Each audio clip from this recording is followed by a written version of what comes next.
My name is Jason. My name is Tom. And this is Fear of a Black Dragon, an old-school RPG podcast. And in this episode, we plunge into the bewildering, mind-boggling, death-defying adventure of Operation Unfathomable.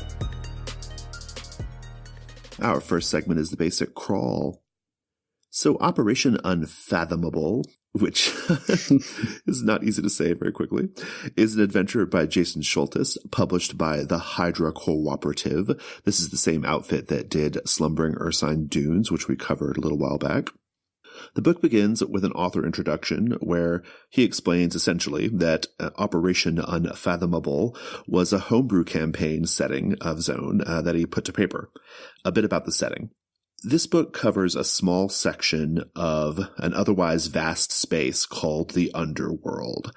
The Underworld is near the center of the Earth and is therefore constantly affected by the raw chaos that exists there. Chaos godlings and other entities routinely spring from this raw chaos, and many go about setting up cults, gathering worshippers, and things like that. The Underworld was originally inhabited by a race of genocidal beetles, and there are tunnels and other artifacts that still remain from their reign. At present, though, this particular stretch of the Underworld is dominated by several factions, which we will discuss shortly.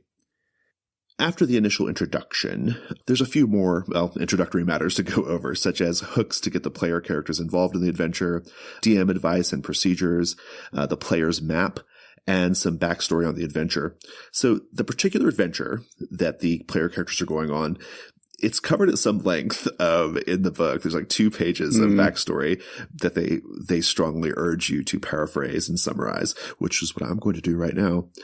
The Sorcerer King Scientides' son took one of his artifacts, the Null Rod, and went on an expedition to the Underworld. When the prince didn't come back, a local lord loyal to Scientides sent a large expeditionary force down to try to retrieve him, and more importantly, to retrieve the Null Rod. That larger force got its ass kicked, and so now a smaller expeditionary force has been pressed into service. That's the player characters. Essentially, the player characters are going down in here to try to find out what happened to the prince and to find this artifact, the Null Rod. It's a pretty straightforward fetch quest kind of thing. Next in the book comes a section where the party is outfitted with magical gear specific to this adventure, and it includes a really amusing and enjoyable note about how the player characters have tattoos put on their forehead. They're given all this like really sweet magical gear, and then they are tattooed, and these tattoos will glow red if they run away from the mission, and this glowing red tattoo is permission for people loyal to the Sorcerer King to just kill them. I kind of like that. Yeah, but are we doing the spoiler? Because the other thing is they're not real. Oh, well, yeah, we are 100% spoiler podcast, so yeah, that's okay. I don't know. I just thought it was kind of cute that like the book goes out of its way to kind of, encourage player characters not to abandon the mission, right? Kind of love that. So they get their gear. And then after they get their gear, the next section of the book is about the guide, Uthu, who is taking them to the location where the entrance to the Underworld is.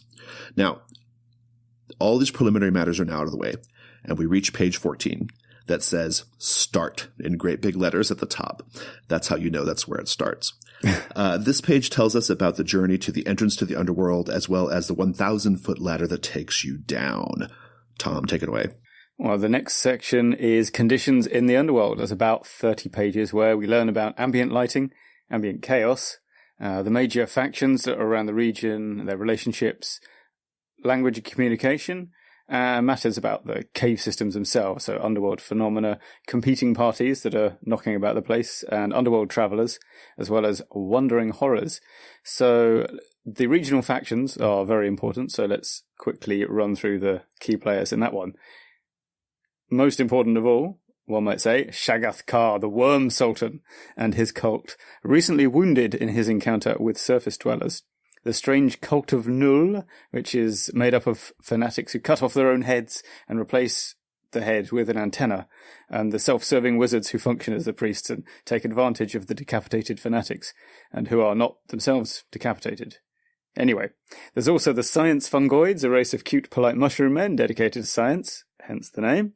but who also view pretty much every other life form as something for them to experiment on, and they have secret motivations of their own, as is traditional. There's also the Grey Dwarf insurgency, basically a typical fantasy dwarf, but they've been brought low with their economy ruined by the arrival of Chaos Godlings, and now they seek revenge. And then there's Thrantrix the Ineffable, a newly born Chaos Godling in the form of a giant floating ball of snakes, who presently has no worshippers, but nevertheless intends to destroy Shagath-Kar while he is still weak. So after conditions in the underworld, we get the DM map of the underworld and a few pages describing the common elements you will find on this map and what happens when you interact with those elements. Next comes 20 pages of encounter areas, which correspond to numbers on the map.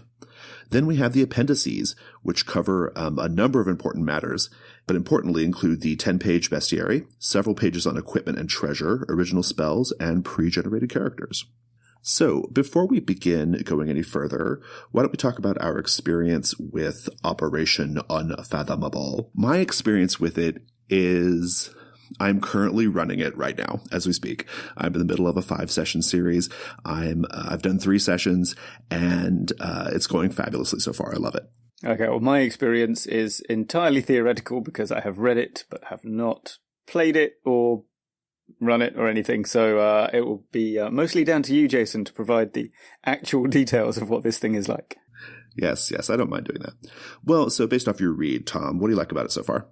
Well, first of all, I think it's a great idea to have this sort of directed entrance to a sandbox, which is, I think, really great, and I like the way that it's presented so that the story, such as, as much as a sandbox can have a story, but in this case it's the tale of the competing factions and how their relationships are working for the PCs to stumble into. That appears indirectly and efficiently through the map key. So like you see the worm tunnels, they're quite close to the entrance, and those are the messenger worms of Shagath-Kar, which is how you that's an early, you won't learn anything straight away, but later on you'll figure out perhaps, that's related to that thing. You're sort of following a trail of dead monsters, which is what the bigger expeditionary force encountered earlier on, and that's a way for you to track what happened to the prince. But the best thing is, for me, this is also how the GM learns about this stuff. You don't have to read. I mean, we talked about there's a fair bit of intro stuff, but it's only 14 pages, and I think a lot of scenarios would force you to read all of this information as blocks of text and then take you to the map. Whereas in this case, it's all coming out through the encounter areas and the activities of the different NPCs. Yeah, and I'll tell you from experience, it works pretty well. My preparation to run OU is I did read those 14 pages, the introductory matter. I skimmed through the rest of it. I didn't read it in super great detail, but I just got a general sense of what's going on, how the book is laid out, and that kind of thing. But otherwise, once they got to the ladder and they did the 1,000-foot descent, it was just following the map and the encounters and occasionally rolling for weird phenomena and things, and it's working really well. It's really easy to follow, actually. Cool. And how is your experience of it? What does it feel like in the dungeon? Because, I mean, to me, it looks like it's a big, cavernous, kind of colossal place, but it doesn't have the empty dungeon room problem you sometimes have, where a big area is also full of boring bits where nothing is happening. Well, it's actually the map is actually quite small. If you look at the squares, each of the squares on the map is only 20 feet. So the map seems kind of vast, but it's really not. You're actually doing a really small portion of this region, right? This underground region. It's a really tiny little, almost like a crossroads or a thoroughfare of all these various factions, right? And it has that feel. It has a very we're walking about on a busy road kind of feel, right? And running into things, right? Running into weirdos on this busy road, and occasionally lightning storms break out. It's definitely got that kind of feel. It doesn't feel super empty.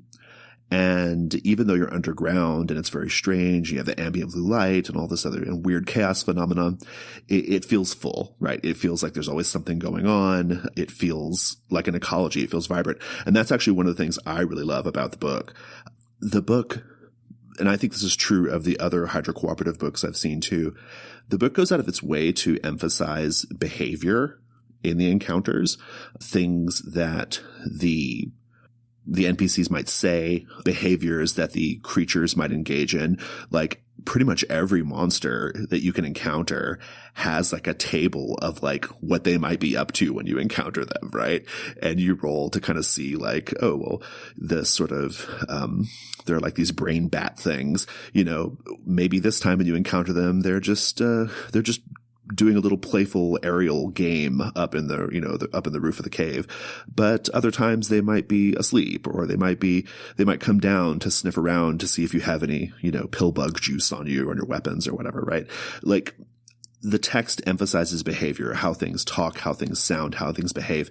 And I think that goes a long way toward making it feel like a really like living, breathing place. And so, yeah, it does not feel empty. What else did you like about it, Tom?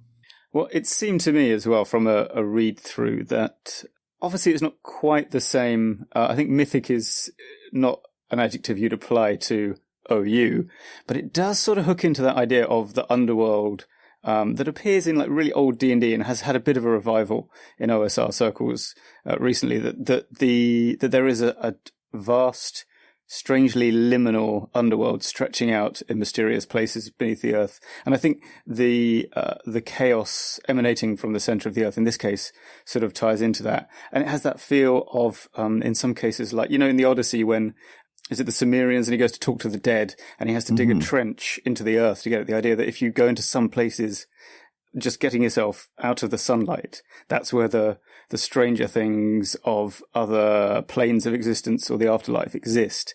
And it has a little bit of that feel for me. In fact, there is even a Myrmidon NPC in this who ties into ancient Greece, sort of. I was wondering if you noticed that or not. Yeah, I agree. That's actually a really great. That piggybacks really nicely with something that I'm kind of watching on TV right now. It's this program about myths and kind of how myths of particular eras and cultures, like, you know, reflect what was going on in their society or whatever. And they talk about that in the Greek myth, like how the Greeks had a very like orderly life, right? Like the Greek city-state life was one of like order, and they were actually like quite terrified of the wilderness, right? Like this idea of going into the wilderness, you could just stumble into a divine space, right? Like quite by accident. And so that actually reminds me of that, when you have this idea of like, going down this ladder, we're entering a new space. And I actually think that's going to be a good thing to talk about in a little bit, because I know you have some questions about like the appropriateness of OU with other settings. Yeah, right? And yeah. Although, I mean, that one of the good points of it is I think that there's a certain tenor of OSR games, specifically Dungeon Crawl Classics, and anything in that roughly hijinks, slightly meta kind of thing going on, quite high magic. And I think it would be really easy to slot into any game there because it's in a separate space and it has things like dimensional doors and even, of course, a doorway to the future. So you can have your Futurama characters kind of trying to hide in the closet and then falling into the dungeon and stuff right, as well. Yeah. So yeah, good work there. You know, just to kind of wrap up this idea of like it being a very sort of unique underground setting, one of the things I found very appealing about Operation Unfathomable is I come from 2E D&D, right? And in 2E D&D, underground settings, subterranean settings meant the Underdark, right? It meant drow elves and mind flayers and umber hulks and grey dwarves, right? Like that's what it was. And I really love this completely wildly different take on the like sort of fantasy subterranean setting, in my opinion. Like you said, it does have a sort of like, it does feel kind of old D&D, feels very Holmesian, which is really cool. But I think the sort of dominant fantasy adventuring underground situation is like the Underdark, right? And I kind of like that this gets away from it a lot. Let's see if there's anything else I want to say about it. Oh, I want to just throw out that the book itself, like just from a production value standpoint, is really quite nice. There's so much art. I don't think I own a book, an RPG book with this much art in it. It's insane. Like there have to be hundreds of illustrations in there. Yeah. And the book is only like 100 pages long. So yeah, it's good. It's a very striking black and white style as well. I don't know how many artists worked on it. If it's more than one, it doesn't look like it. There were about 6 actually. Yeah. I think Jez Gordon, Carl Sternberg, there were several others. Yeah. Yeah. So it's really unified. They've done a good job of kind of keeping the style on the same page, so to speak. So yeah, nice. Awesome. Well, why don't we go ahead and go to questions we had. Tom, I know you have a couple. Yeah, so I like the maps in it. We haven't really mentioned there's a player map, which is an in-character thing you get given, right? Which is not that helpful, yes, perhaps. It's not, no. But there's also, so that's good, just I think on the face of it, fine. But I also like the look of, but haven't tried, so I don't know, the GM map, which is a big kind of 2-page spread. And it looks nice and easy-ish to use. In fact, in the PDF, you know how I love a hyperlinked PDF, Jason? I know you love a hyperlinked PDF. Yeah. On this one, if you click the numbers on the map, you jump to that encounter description. That's good. I actually didn't know that. I'm really glad to hear this right now because that'd be very helpful when running it. Yeah, well, there you go. But but is it actually because one thing I did notice is some of those labels look a little bit small and hard to read. Like, was it usable? Yeah, I'm glad you bring that up, actually. Well, so before we move on from the player's map, I do want to say really quickly that the player's map is a quite inaccurate, like to the point of like the very first starting bit is going in the wrong direction of the actual like location. But it's inaccurate and it's not detailed at all. Like it looks like it's just a little walk around the block on the player's map, but it's actually quite a bit bigger than that. But it's actually really helpful. The players in my game are using it to get a general sense of things, right? Like they know that on the western side of the map, it says terrible screaming, and that they should probably avoid that. Of course, spoiler alert, that's actually really handy because that part of the map is not detailed anywhere in the book. So if they go in the west, you have to kind of wing it. Yeah, there's that regional map, isn't there, which is quite non-specific, but it's also quite evocative. But yeah, so it's actually pretty helpful. I mean, because there are a few little things keyed on the player's map that the ill-fated prince that his expedition managed to note that actually do kind of push the players in a certain direction. It gives them something to kind of go look at, right, and prompts them to do a thing. So it's actually pretty helpful, despite the fact that it is not detailed at all and is a little bit misleading in a lot of cases. So the GM's map. Back to your question. I have printed it out on 2 8.5 by 11 sheets of paper. I think you call it A4, and it's not good. It's not good. I see. It's so hard to read. The labels are impossible. I have to get my phone and like put my phone camera on it to enhance it so I can actually read what the thing says because it's very tiny. It's like medicine bottle tiny, right? So we're saying print it on A3, I guess? Or I don't know what that means, but if that's bigger, yes, I think that's probably right. Big, yeah.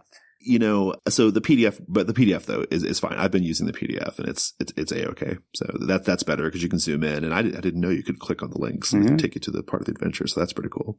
Yeah. So another thing that has occurred to me is kind of the premise of OU is that it's giving first level or low level characters a chance in an area where they would normally get completely just destroyed. They've kind of mentioned that a couple of times in the intro. And the mechanism for that, I should say, is that the previous force have already killed some of the bad, really terrible monsters and then got killed by one of them they couldn't defeat. So that's still around somewhere. But how obvious is that to the players? Do you think they understand that they're in this partially cleared, I guess that's the term, dungeon, or what? So here's how I played it. I can't recall like how the text intends for you to roll this out. I mean, there is the whole sequence in the beginning where they are given a bunch of like really powerful magic items. Right? I guess that's a hint, isn't it? Yeah. It's a bit of a hint. Yeah. But I will say that, so the sort of guide character, Uthu, he's portrayed in the text as like kind of like a harbinger sort of character, right? Like saying things that are kind of like warnings, and that kind of thing, right? And so the way I played Uthu, I really kind of went over the top with it of like him being just a total like death prophet, right? Like every time they talked to him, he just went on about like the horrors of the underworld, right? And how, once you get down there, life is meaningless, abandon all hope, right? That kind of thing. And so I was setting them up for it to be like really dangerous straight away. So, I don't know. I want them to be scared. Yeah, I think that you're right. I'd sort of forgotten about him, but if they interact with Uthu, then they kind of know the story pretty well. And then my third and I think final question is, This is, all things considered, a little bit wacky. There's like time-traveling robo-bear scientists. There are science fungus things. There's a fundraising telethon party in the Chaos Godlings house when you get there. That's a true story, yes. Yep. How usable would this be in a game that takes itself fairly seriously? My instinct is to say it's not, right? I actually foresaw that being kind of a problem, and I didn't let any of the players use their old World of Dungeons characters. I made them make new ones because I thought this is going to be such a tone shift from what we've been doing before. I think it's going to feel weird to have them. But I'm also just in the course of this conversation, I'm beginning to think about this idea of, like you said, this sort of Greek idea of moving into another realm, right? Like you digging the trench transports you into the world of the dead, right? I'm wondering if maybe you could play it that way. Like that ladder is the sort of like the agent by which we teleport to this other place, right? This other world. And so it might work. I don't know. Yeah, I think there's still things you would have to remove. Like, I mean, there are like Zapper electric guns that have a brand name and things. So I think you could try and remove some of that stuff, the surface elements, and maybe it would work. You're right. Like things are different down here. It's weirder. I mean, that 1,000-foot ladder is a clue, right? No ladder in real life is 1,000 feet. So you're clearly entering some kind of psychic dream realm at this stage. Dream space, right? Yeah. Exactly. I mean, actually, the ladder thing is actually really funny because when I was reading it, this is a tangent, but when I was reading through the text before I ran it, I was like, well, what happens if someone's coming up on the ladder while they're going down?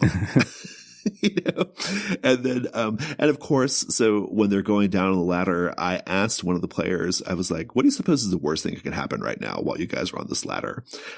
And he's like, I don't know. I guess if somebody's coming up the other way. and so we did that, right? I had a surly chip on his shoulder, gray dwarf, making his way up the ladder. And it was a fun scene, but yeah, no, the ladder is super interesting. I mean, maybe the ladder, like you said, the ladder could be like this, it's meant to be like a long descent. They have to take lots of breaks because their hands are getting tired or whatever. And I actually had the players describe like how their sense of things was changing as they got closer to the chaos, the raw chaos. And it actually was kind of like a dreamy sort of surreal scene.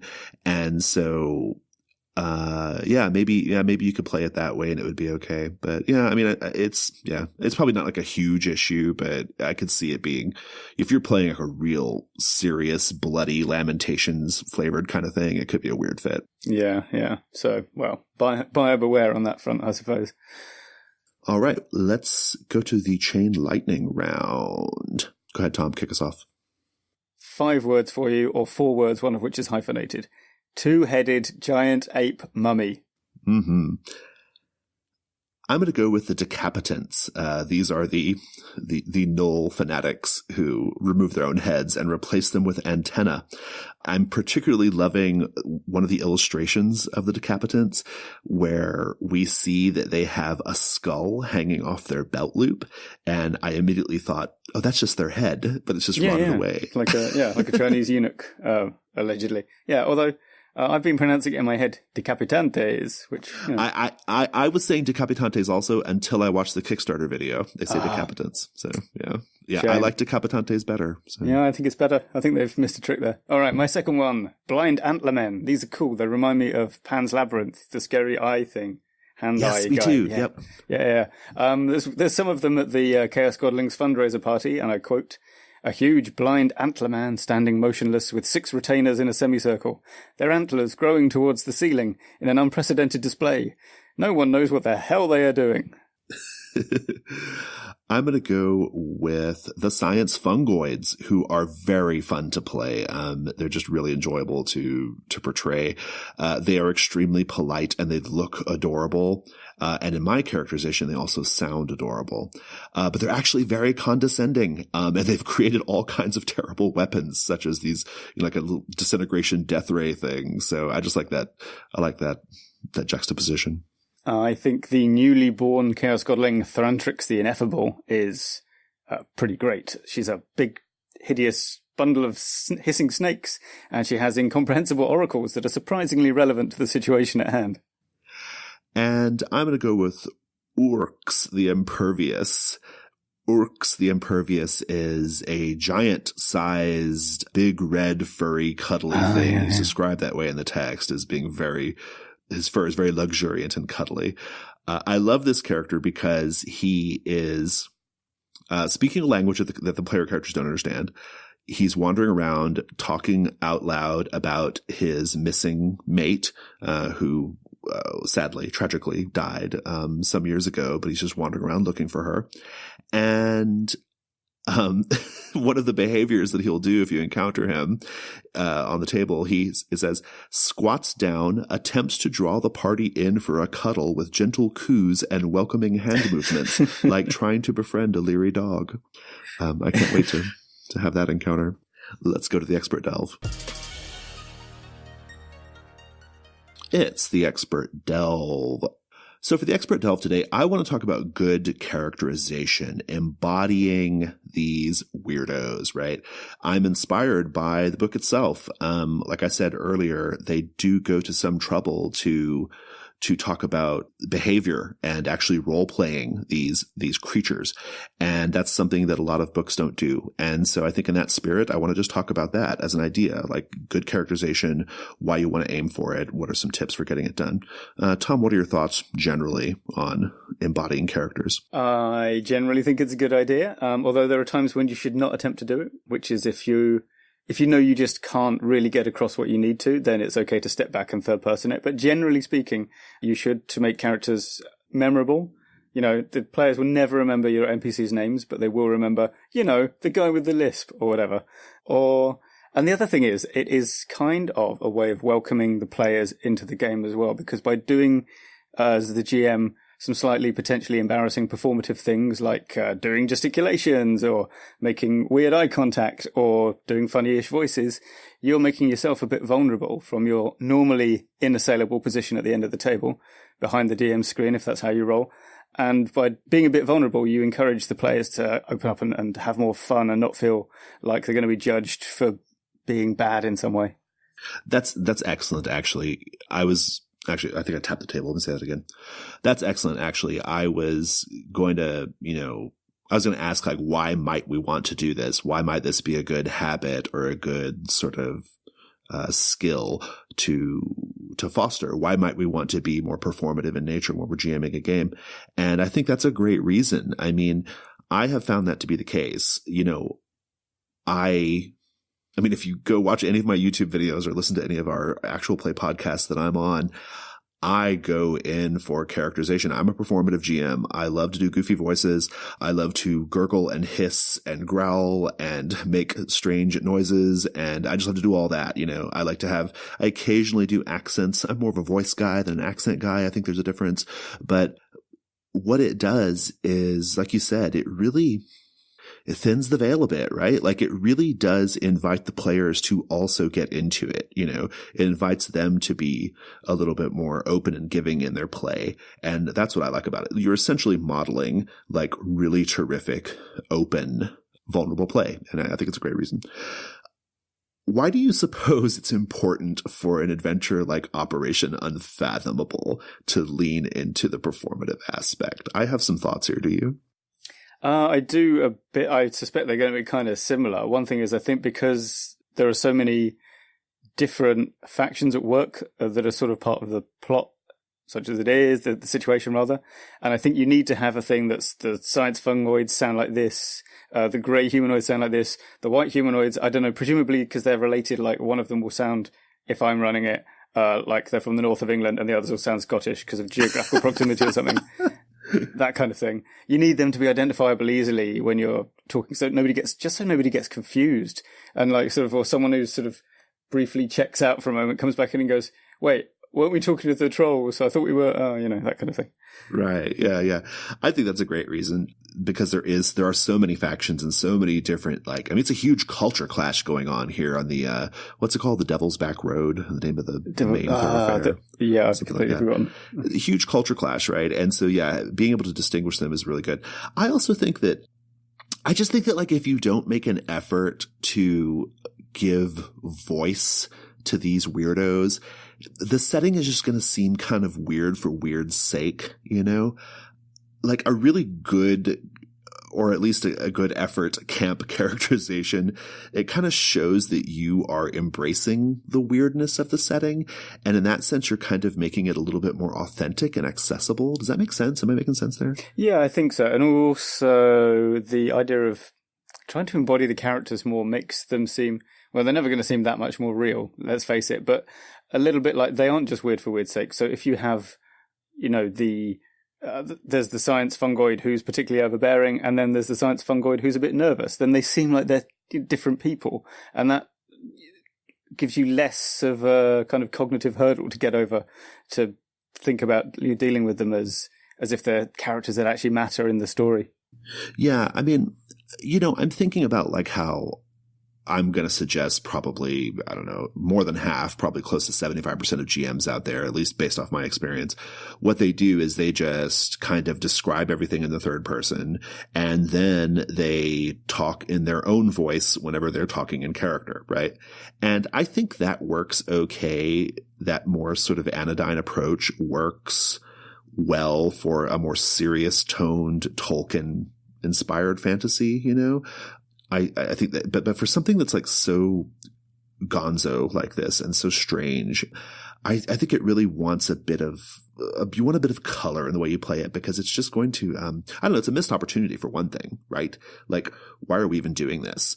You know, yeah. like, it's also, it's fun. This is going to be your last chance to bust out your kind of evil scientist voice or your demon. Yeah. Like it's just a total missed opportunity if you don't, right? Like, because otherwise it could just be fucking drow and mind flayers and shit. How many shots are you going to get at voicing a floating ball of snakes? Not that many.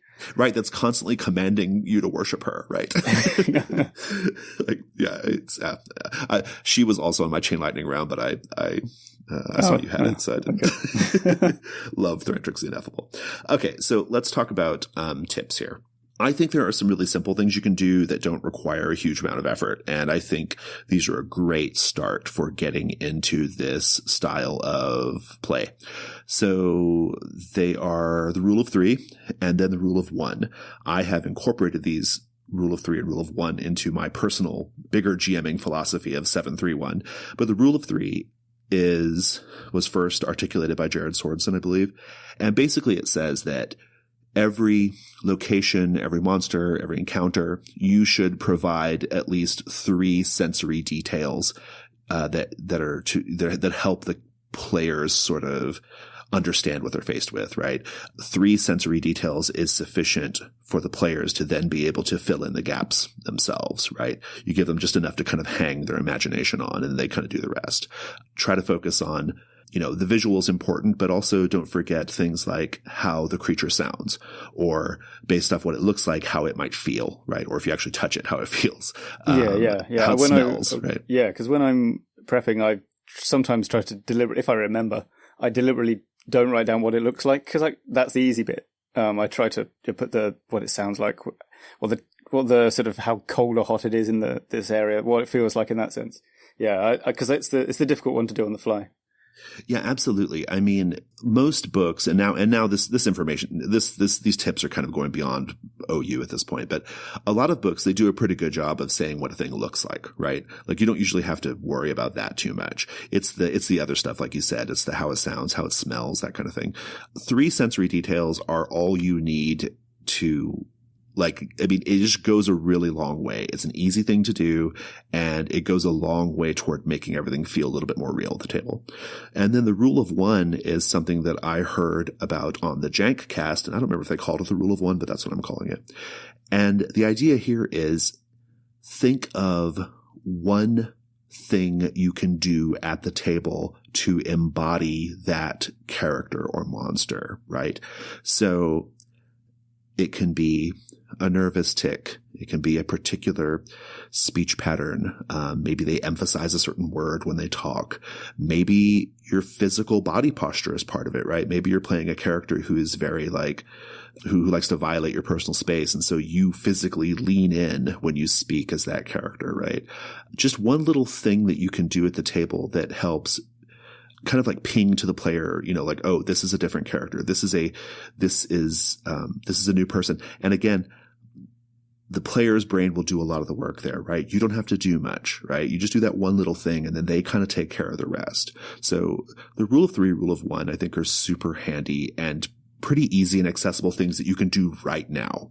Yeah, as a sort of addendum to the rule of 1, I tend to take a more holistic approach to doing NPC portrayals. We'll come to that in a moment, but I would say you can kind of, once you've started playing an NPC in a certain way, you can kind of get the rule of 1 in reverse by looking at what the players latch onto. Like if you're, being a particular character, I don't know, you're a sort of old gravel voiced beggar who has a kind of tick in his left eye or something, and then there's one thing that they'll mention or sort of laugh about or kind of that will stick in their heads. Keep doing that one, and then forget the rest because that doesn't matter. Oh, and before we go on, I'd just like to quickly mention as the rule of 3 thing, and this is for locations especially, I think. If you've got an environment where there's something unusual, like I think in this case in OU, it's quite sort of warmish because it's near the center of the earth. Is that right? I believe that's I mean, right. Let's, for the sake of argument for this, right? So keep mentioning that, even though it's repetitive. Like, it's pretty hot down here, you're sweating. The players will start to tune it out and it becomes background noise. But it's often important, especially in OSR, things like this. And in this case, there is a room that is cold, and that is a big point. So when it changes, that is something that's noteworthy. So you need to have kept mentioning it every so often for it to actually work kind of naturally, rather than just going, hey, by the way, I didn't mention it, but for the last 3 hours it's been really warm and now it isn't. That's not great. So try and keep kind of coming back to the distinguishing feature of the whole area, not just this one specific place.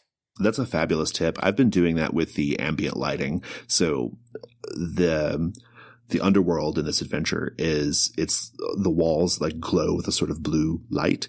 And I emphasize that blue light constantly, but whenever something happens where it disrupts that image of the blue light, which for example, there are these like sort of like little mushroom groves that glow in different colors, right? That it kind of gets the player's attention, right? Like it kind of gets their attention a little bit, because they're so trained to think of everything in this like blue context, or there's like a rolling cloud of mutagenic dust or whatever that's rolling through, and talk about the way it looks in relative to the blue light, right? It's, so you describe it as, oh, it's glowing this bright red color that's actually drowning out the blue ambient light, right? Like that's what I've been doing. I've been really hitting the blue light and kind of the things that interrupt it, being the things that kind of like ping in their brains.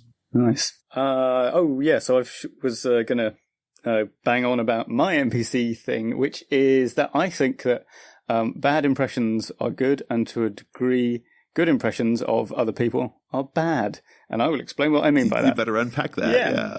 So often, if I don't have that much time to prep an NPC, I'll just write someone's name next to it, either a celebrity or just someone I know, actually. It doesn't matter, because it's for me to internally refer to and just sort of voice it like that. So, I mean, big bluff NPCs often get Brian Blessed written next to them.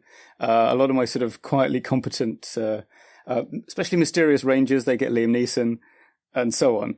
But the thing is, there are 2 caveats here. One, don't actually do a good recognizable impression of them, unless you're doing a quite funny game like, actually, in OU, it wouldn't matter. If you meet a grey humanoid who sounds exactly like William Shatner, fine. But generally, in more serious games, you don't want them the players to be referring to, the gnome that sounds like William Shatner. That's counterproductive. Even if you cannot do that impression, you also don't want them to be able to identify who you're trying to do. So your bad Christopher Walken is not welcome at this table, unless it's so bad that no one knows it's supposed to be Christopher Walken. Yeah, that's actually a really great insight, because I do this a lot too. I sometimes have games where the entire cast is just an actor from American Horror Story, right? I like to find big like ensemble cast TV shows and then cast my games with all those actors, right? And what I'm doing there is I'm not trying to do a good impersonation of that actor, right? In some cases it would be so, like Dennis O'Hare. What the fuck does that, what does he sound like? Yeah. There's yeah. Right? Like Katy Perry. How would you do an impression of her? Yeah. I mean, you can maybe get away in the American Horror Story context. You can maybe get away with an identifiable Jessica Lange, right? But for the most part, you're not going to do an impersonation of them. But what you're doing instead is you're creating a space in your mind for yourself, right? Like Tom said, it's for you, right? It's for you to practice trying different things. It's for you to have a toolbox of distinct characterizations and affects, right? And you don't have to do them well. You just have to have something in your mind that you can kind of try to play to a little bit, right? It's about just creating little boxes. A little anchor. Yeah, it's still your voice, but it's your voice in a particular way. And you'll know you've succeeded when you're able to say like a character's name in the manner of your NPC, and they go, "Oh no, not her," and that's when you know you've won.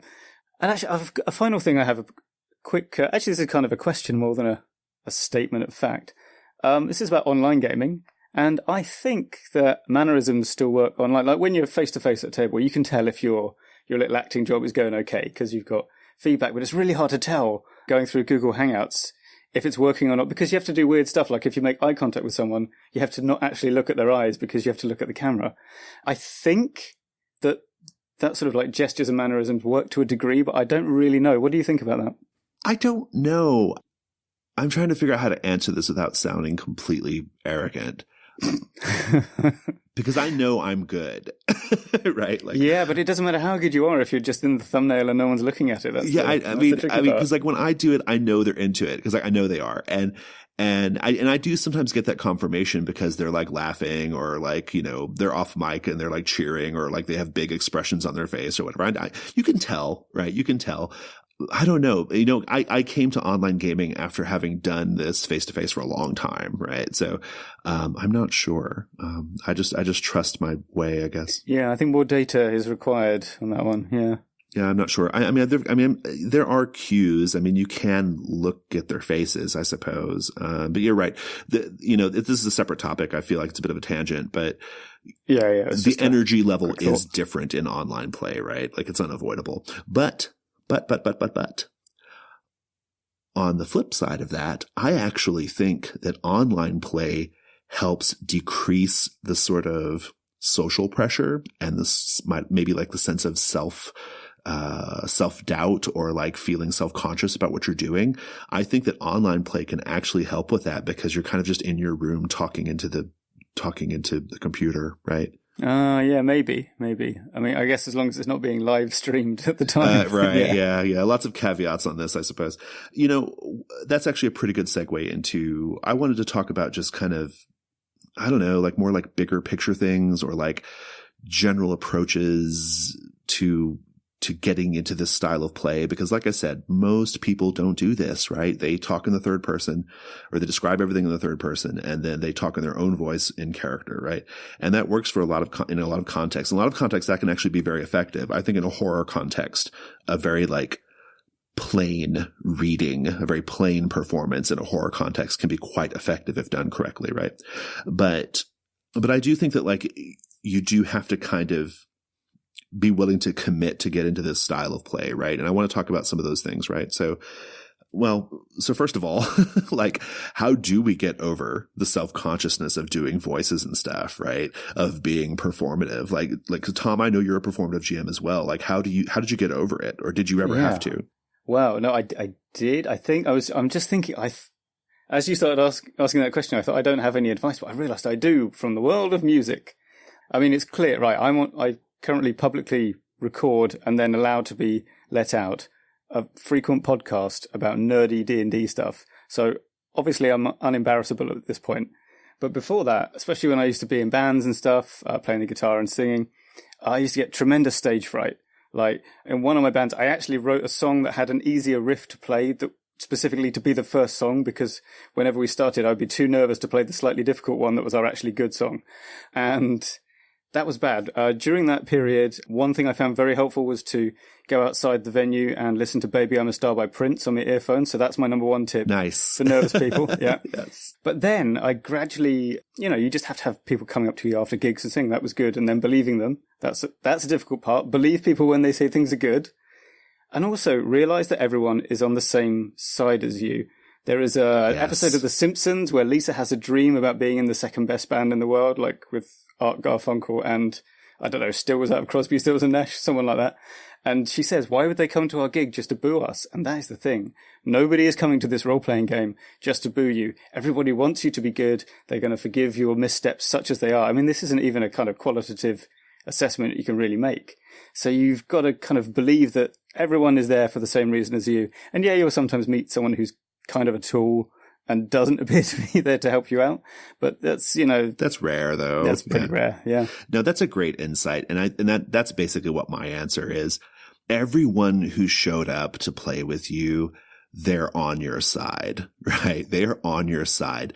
They want to have fun, right? And so they are going to be, they're not going to mock your weird voices, and they're definitely not going to like go afterwards and like, make fun of it or whatever. They're going to be excited about it, right? They're going to be totally into the fact that you tried, right? Even if it's not great, they're going to love you for trying, right? And I think that's really the important thing here. And there's also kind of a, I don't know, like heroic aspect to it to some degree. Like you are, like we said earlier, part of your job as the GM, I believe, is to create a great space, right? It's to create a space for people to get into this headspace, to get into the theater of the mind, to get into the role play. And by you doing that, you're really putting it all out there, and you're basically committing to this idea, right? You're saying, I am super committed to us doing this thing right now. Come join me, right? And if you don't do it, right? Yeah. Maybe one of the other players will, but it's kind of on you, right? Yeah, a little bit. And this is the other thing let's use the stick of fear as well as the carrot of fun. If you try and avoid embarrassment by playing within yourself and being kind of, unemotional and not risking anything, that is not going to work. That's why people say dance like no one's looking. It's true in music, and it's true in this as well. If you try and play safe, you will lose. Like you will embarrass yourself by being kind of bad. Whereas it's possible you'll embarrass yourself by going over the top, but it's not a dead cert. So, go with the whole Pascal's wager thing, I guess. Like, give it a shot. Yeah, 100%. So other things I wanted to talk about here, just like, this is just like my personal approach to this, because I am a very performative GM. My personal approach to being this GM and kind of my day-to-day things that I do pay attention to the things I watch on TV and films that I go to. I take mental notes. I'm always watching out for things, maybe I see something and I think, oh, that's a weird little verbal tick. I like that. I'm going to do that. Right. Or, oh, that noise that creature is making. I bet I can do that. Right. And you just start to build up this archive of like just little bits and bobs of weirdness and noises and affectations and body postures and all kinds of stuff. And you just kind of keep building that up, and you use it. And that's the key. Use it in your games, and it just keeps like recycling through, right? You just keep like, the more you use it, the more you try things out, the more you kind of build things up. It becomes more accessible. You can always kind of grab things, I have my very popular NPC called Big Man from the Monster Hearts AP that I run. And I can take that big man voice and I can do like 10 variations of it now, right? For like different kinds of circumstances, right? And it's that kind of thing, right? So you start building up that archive. Practice, right? I practice in the shower. And I do, like, if anybody's in my home and while I'm taking a shower, they're going to hear me doing strange dialogues with myself in the shower, right? I like to do it in the shower because you can kind of hear yourself a little bit. And, so that, and also it's just a socially expected place for people to do singing and like, right. Yeah, exactly. Noises. Yeah. When it's just like, otherwise, besides washing your body, it's just kind of a waste of time, right? Like you might as well use that time to maximum. Yeah, that's true. My little tip for practicing voices in general is I think it's quite good to get a set phrase that you'll do so you can kind of compare different voices. Mm-hmm, yeah. Like just pick like one line from a play or whatever and try and do it in different voices, or when you're doing a new character, do that line and you'll see how the some vowel shapes aren't quite working if you try and practice it, that kind of thing. That's great advice. And I guess just to kind of like bring it back home to what we kind of kicked off with a little bit, some stuff that Tom was saying, don't worry about being good, you know, like don't worry about being like good at it. It's the effort that counts more. And I think that's important. Let's go to companion adventures.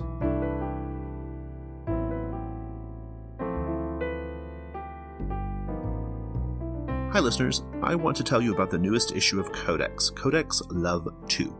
It's a sequel to the original Codex Love, and it has a lot of really fantastic features, including The Final Girl, a game of love, a hack of the classic horror movie game The Final Girl, but for reality dating shows like The Bachelor and Flavor of Love. And Then They Met, an original 2-player story game about a couple destined to fall in love, but that takes place entirely in the weeks and days leading up to the first time they lay eyes on each other. Willow Bluff, a queer-themed town for the classic game Dogs in the Vineyard. The newest Gauntlet Daddy, Sir Barrick, and his lovely companion Gwyn. 3 dozen men who need to be rescued. 7 original illustrations. And a custom layout by Ollie Jeffrey, whose work was recently seen in the smash hit Legacy 2E. To get Codex Love 2, just make a $4 or higher pledge on the Gauntlet Patreon by April 30th. That's at patreon.com/gauntlet. And don't forget, Codex back issues are now available on DriveThru RPG. Thanks. It's the Companion Adventures. My first companion adventure is, I'm going to suggest that you go to Kickstarter and you watch the Operation Unfathomable Kickstarter video. I wouldn't normally recommend watching a Kickstarter video for any reason, honestly, but the OU Kickstarter video is amazing for one thing. And it also actually does a pretty good job of kind of laying out the table, right? Of like what this is about, right? And how you should approach the material. So yeah, go check it out. It's what lured me in. It's why I bought it in the first place. So I will start off with a music recommendation by the Soviet band Kino, and that is their album Grupa Krovi, Blood Group from 1988, with the possible exception of the weird, vaguely reggae track halfway through called Boshet Chunmai, I think that's how you say it. And this is a sort of, they're kind of like, if Joy Division had been from Russia and been slightly funkier, that's what they would kind of sound like. And I'm recommending this because I was listening to this album while reading through Operation Unfathomable and thinking, this sounds just right. And I couldn't really figure out why. And I sort of kept thinking, well, it's sort of like maybe an 80s action movie that involves a group of hunted people who are sort of trying to sneak through a populated but not actively looking for them environment. It's sort of like, what am I thinking of? And then it hit me, my second Companion Adventures recommendation, the film and soundtrack, Escape from New York by John Carpenter, in which Kurt Russell, actually, I don't need to tell people listening to a D&D podcast what the plot of Escape from New York is, but it's, I think it's a similar kind of thing. You've got these unusual characters living in a really different world from the outside. And something about the vibe. Maybe it's that blue mood lighting that's all through the caves that does it as well. Could be it. I'm going to go. I have a couple of film score recommendations that I think do a really great job of, to my mind, selling the idea of underground, almost science fantasy underground, kind of weirdness. The first is the score for the 1961 film The Day the Earth Stood Still by Bernard Herrmann. Actually, many Bernard Herrmann scores are going to be good here. But this one is particularly just has that like lots of weird, theremin, like kind of sound to it, right? I think theremin is an appropriate instrument for Operation Unfathomable. And the second recommendation is the score for the 1956 film Forbidden Planet by Bibi and Louis Barron. This Forbidden Planet is actually, the score is, it's actually pretty minimalist. It's an early electronic score. But it has just a very like simple kind of throbbing, like kind of background quality to it, I guess. And, I quite like it. Nice. And my final recommendation is, if you are in the mood for more subterranean science fantasy involving weird and wonderful characters and some puzzles, but I think quite a bit smaller, I would recommend The Wizardarium of Calabraxis by Claytonian. It's a DCC adventure and also has a pretty good map on it. It's a 2-page spread, and you can, in theory anyway, run the adventure just with that map in front of you. Pretty good. It's got like some time travel devices, a talking book axe, which is, an axe that's also a book. Yeah. I won't go any further, but yeah, good times. So check it out. I think it's on drive-through. Fantastic. Well, listeners, that's our show. If you'd like to get in touch with us, you can go to Twitter to get in touch with me and the Gauntlet generally. It's at Gauntlet RPG. We are on G+ as well. Just go to the community section of G+ and search for the Gauntlet. You'll find us there. We have a website. It's gauntlet-rpg.com. And we are on Patreon at patreon.com/gauntlet. Tom, thanks so much. Thank you, Jason. Thanks, listeners. Take care.